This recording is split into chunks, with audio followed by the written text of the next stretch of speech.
आइए, एक बार फिर से आप सभी का हमारे ऑनलाइन चैनल भट्ट क्लासेस में स्वागत है। तो चलिए शुरू करते हैं और आज हम पढ़ेंगे प्रेजेंट इंडेफिनिट टेंस के बारे में। तो सबसे पहले जानेंगे कि प्रेजेंट इंडेफिनिट टेंस की डिफिनीशन क्या होती है। तो प्रेजेंट इंडेफिनिट टेंस की डिफिनीशन ये होती है कि इस काल के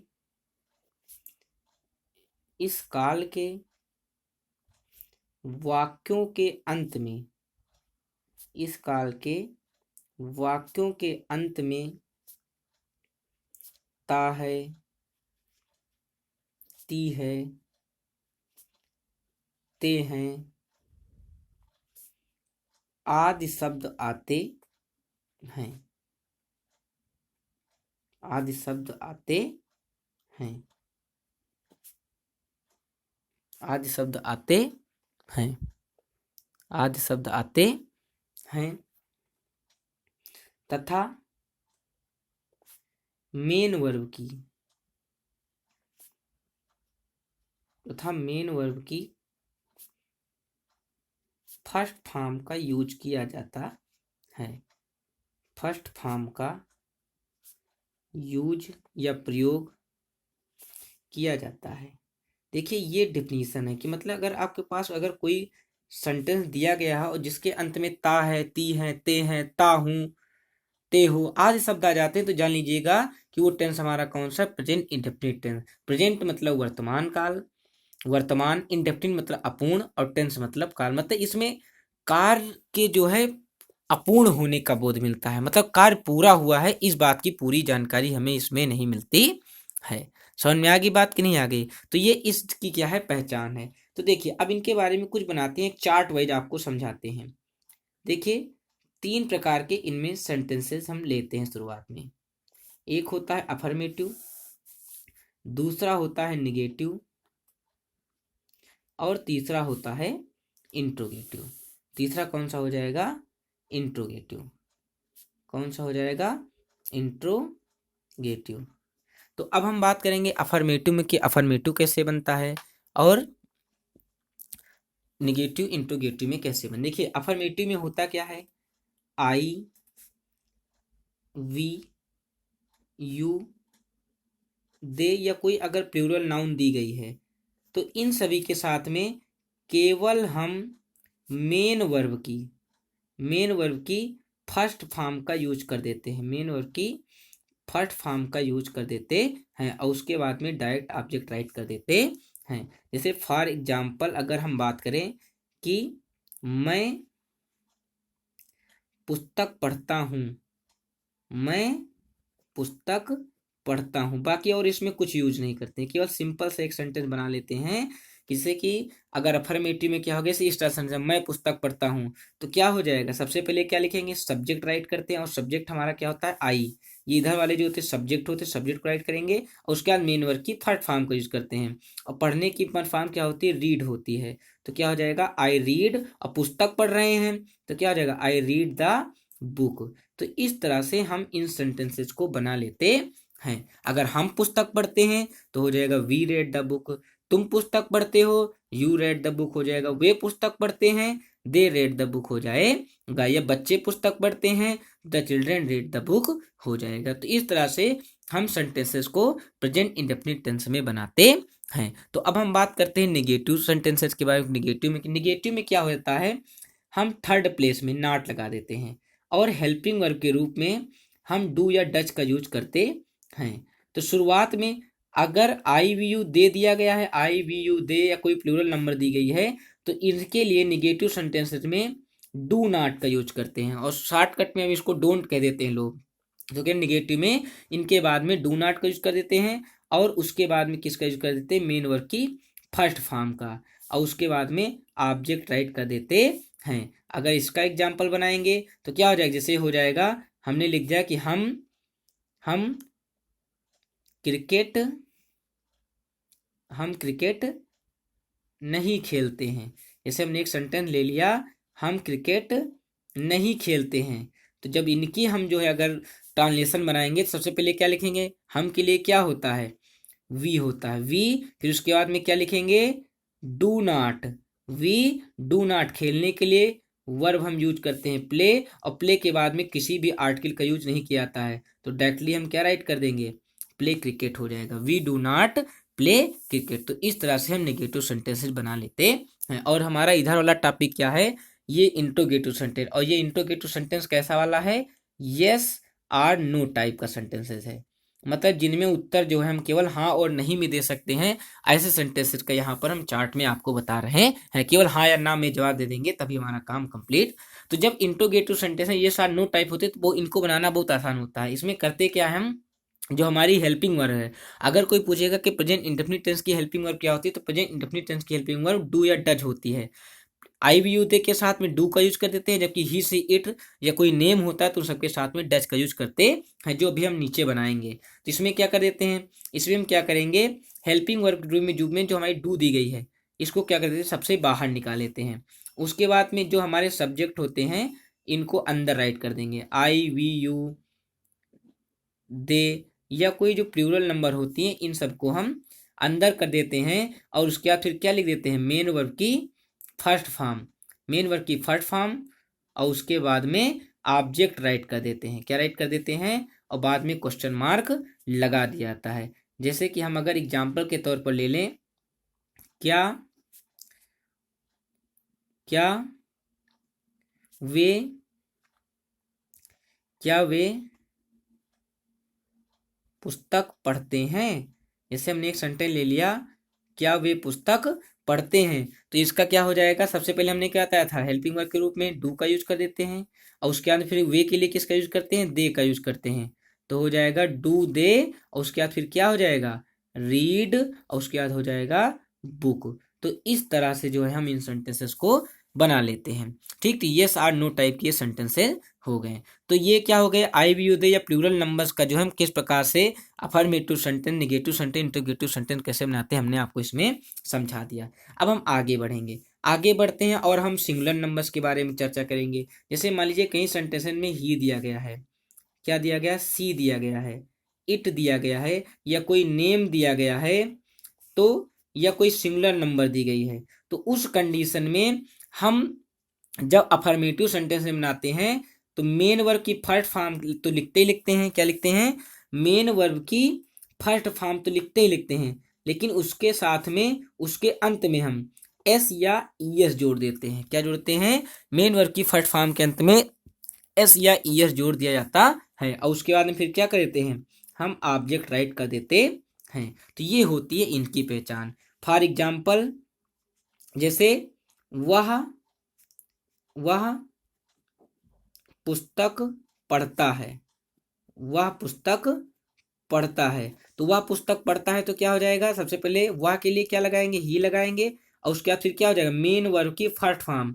और फर्स्ट फॉर्म के अंत में क्या होता है, क्योंकि जितनी भी वर्ब्स होती हैं जो हम पढ़ते हैं वो जनरली किस फॉर्म में होती हैं, प्लूरल फॉर्म में होती है। तो प्लूरल फॉर्म को सिंगुलर फॉर्म में बदलने के लिए हम क्या कर देते हैं, वर्ब्स के अंत में एस या ईएस लगा देते हैं। तो क्या हो जाएगा, ही रीड्स द बुक हो जाएगा। क्या हो जाएगा, ही रीड्स द बुक। तो उसके बाद फुल स्टॉप लगा देंगे। तो ये हो गया अफर्मेटिव में, वह पुस्तक पढ़ती है, सी रीड्स द बुक हो जाएगा। राम पुस्तक पढ़ता है, राम रीड्स द बुक हो जाएगा। तो इस तरह से अफर्मेटिव सेंटेंसेज हम सिंगुलर नाउन्स की बना लेते हैं। अब निगेटिव में क्या करेंगे, निगेटिव में ही, सी, इट या कोई नेम है या कोई सिंगुलर नाउन दी गई है, तो अगर हम बनाते हैं तो इनमें हेल्पिंग वर्ब के रूप में डज नॉट का यूज कर देते हैं। किसका यूज करेंगे, हेल्पिंग वर्ब डज का लगा देंगे, उसके फिर नॉट, हमेशा नॉट जो है थर्ड प्लेस पे लगता है, और उसके बाद में फिर यहाँ पर केवल मेन वर्ब की फर्स्ट फॉर्म का यूज कर देते हैं, और उसके बाद में ऑब्जेक्ट राइट कर देते हैं। जैसे फॉर एग्जाम्पल, सीता गीत नहीं गाती है, सीता गीत नहीं गाती है। तो जब इस प्रकार सेंटेंस हो जाएंगे तो हमने क्या बताया था, सबसे पहले क्या लिखेंगे, जो नाम दिया गया उसको राइट कर देंगे। सबसे पहले जो नाम दिया था है हम उसको राइट कर लेंगे, उसके बाद फिर क्या लिखेंगे, लिखेंगे डज, और फिर हो जाएगा नॉट, सीता डज नॉट, और फिर क्या हो जाएगा, सिंग द सॉन्ग। क्या हो जाएगा, Sita does not sing the song हो जाएगा। तो इस तरह से हम क्या कर लेते हैं, इनको बना लेते हैं। बात समझ में आई कि नहीं आगे। अब इसके बाद आगे बढ़ते हैं। अब अगर ये सारे नो टाइप में कहें तो जो हमारी हेल्पिंग वर्ब होती है डज, इसको क्या कर देते हैं, बाहर निकाल लेते हैं, और इन शब्दों को क्या कर लेते हैं, अंदर की ओर कर लेते हैं। तो ये सब वर्ड क्या होते हैं, स्मॉल बन जाएंगे, केवल नेम वाले उसको छोड़ करके।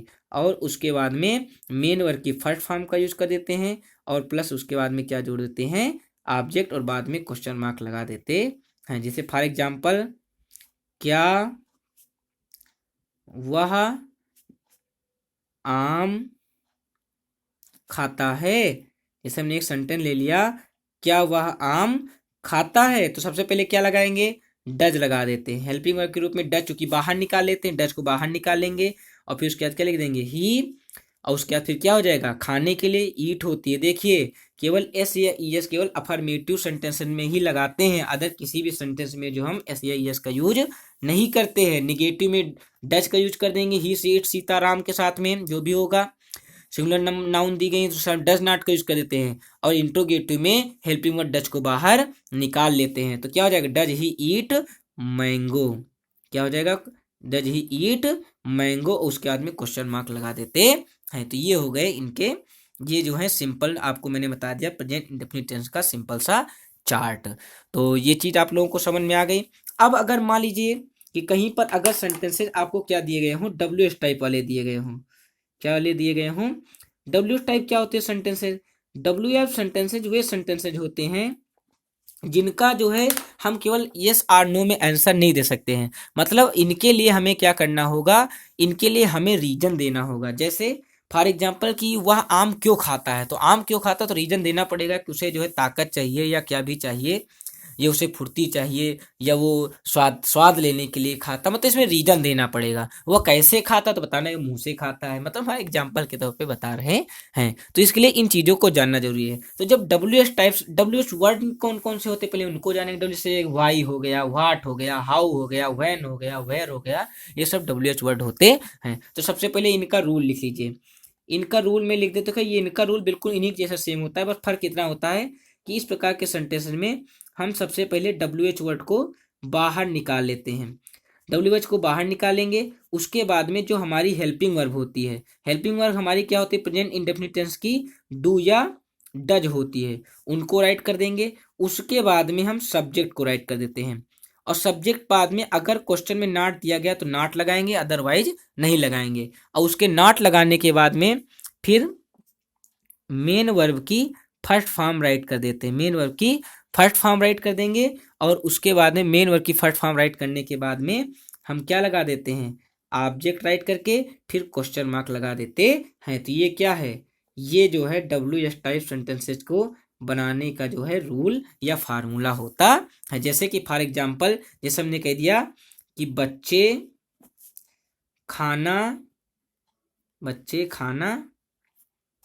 क्यों खाते हैं, बच्चे खाना क्यों खाते। देखिए एक सिंपल सेंटेंस हमने ले लिया, बच्चे खाना क्यों खाते हैं, तो बच्चे खाना क्यों खाते हैं तो सबसे पहले क्या हो जाएगा, द चिल्ड्रेन, क्या हो जाएगा, सॉरी सबसे पहले क्या लिखेंगे हम, क्यों की लिखेंगे, क्योंकि रूल के अकॉर्डिंग सबसे पहले क्या होता है, डब्ल्यू एच वर्ड होगा, तो सबसे पहले क्या लिखेंगे, वाई लिखेंगे। वाई के बाद में हेल्प, चूंकि बच्चे प्लूरल वर्ड है तो प्लूरल सेंटेंसेस के साथ में, प्लूरल नाउन के साथ में क्या लगाते हैं हम, डू का यूज कर देते हैं। इंट्रोगेटिव में किसका यूज करते हैं, डू का यूज करते हैं। तो क्या हो जाएगा, वाई डू, और उसके बाद में क्या हो जाएगा, वाई डू द चिल्ड्रेन, क्या हो जाएगा, वाई डू द चिल्ड्रेन। और फिर खाना खाते, खाने के लिए ईट का यूज कर देंगे, और ईट के बाद में कोई भी जो है, ईट अगर फूड है तो बीच में कोई आर्टिकल का यूज नहीं किया था, अक्सर आप लोग गलती कर देते हैं। और उसके बाद में क्वेश्चन मार्क लगा देंगे। बच्चे खाना क्यों खाते हैं तो आप क्या बताओगे, why do the children, why do the children eat food. तो इस तरह से हम इन सेंटेंसेस को बना लेते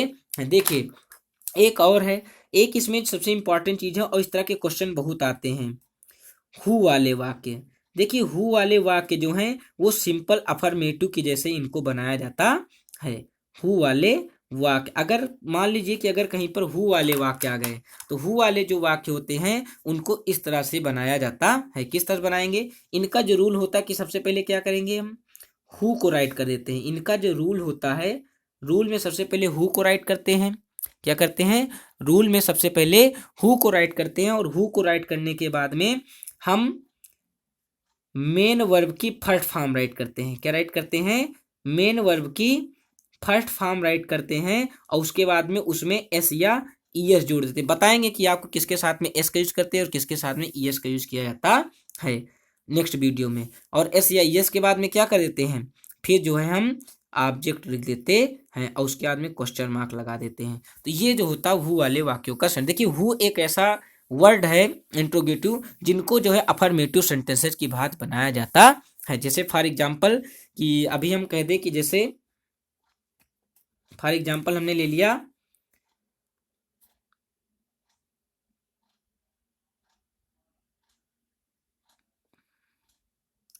जैसे हमने कह दिया ऐसा कौन कहता है, ऐसा कौन कहता है। तो ऐसा कौन कहता है तो क्या हो जाएगा हु, और फिर उसके बाद कहने के लिए क्या लगा देंगे सेज और सो, हु सेज सो। इस तरह से इन सेंटेंसेस को बना लेते हैं। महात्मा गांधी का नाम कौन जानता है, जैसे हमने एक सेंटेंस ले लिया, एक और सेंटेंस ले लिया महात्मा। देखिए इस तरह की स्टोरी में सेंटेंस बहुत आते हैं, इसलिए इनको जानना आपको बहुत जरूरी है। महात्मा गांधी का नाम कौन जानता है, जैसे हमने एक सेंटेंस ले लिया महात्मा गांधी का नाम कौन जानता है, महात्मा गांधी का नाम कौन जानता है। तो जब इस तरह सेंटेंस आ जाएंगे तो उनको इस तरह बनाएंगे हु, उसके बाद मेन वर्ब की फर्स्ट फॉर्म के अंत में एस या एस जोड़ देंगे। तो क्या हो जाएगा हु नोज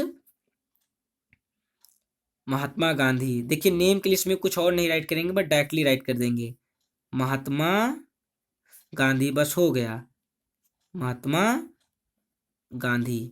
और सिंपल सेंटेंस इनको बना। अगर निगेटिव इसमें दिया गया जैसे महात्मा गांधी नाम कौन नहीं जानता है तब तो आप बनाएंगे who does not know Mahatma Gandhi. लेकिन अगर नॉट नहीं दिया गया, केवल हु असर्टिव सेंटेंस में दिया गया है तो उनको जो है अफर्मेटिव सेंटेंसेस की बात बनाते हैं और मेन वर्ब की फर्स्ट फॉर्म के अंत में एस या ईएस का भी जोड़ देते हैं। तो ये क्या है, ये आपका जो है पूरा, ये आपका जो है प्रेजेंट इंडेफिनिट टेंस का ये फुल चार्ट है जो मैंने आपको अभी बताया है। समझ में आई बात कि नहीं आ गई। तो ये था आपका आज का पूरा जो है ये रूल, तो आपको समझ में भी आया होगा। ये जो है आपका पूरा चार्ट है, ठीक, समझ में आ गया। तो आशा करता हूँ कि आप लोगों को ये हमारा वीडियो अच्छा लगा। अगर अच्छा लगा तो इसे लाइक सब्सक्राइब कर शेयर कीजिए। और अब जो है पर डे जो है इंग्लिश की भी जो है रोज जो है एक एक टेंस की जो है वीडियो पढ़ते पढ़ते रहेंगे। तो इसलिए जो है इन टेंसेज को अगर आपको ग्रामर सीखनी है तो इन टेंसेज की वीडियो जरूर देखिए और इनकी फोटो भी जो है मैं यूट्यूब पर जरूर डाल दूंगा। तो तब तक के लिए नमस्कार, जय हिंद।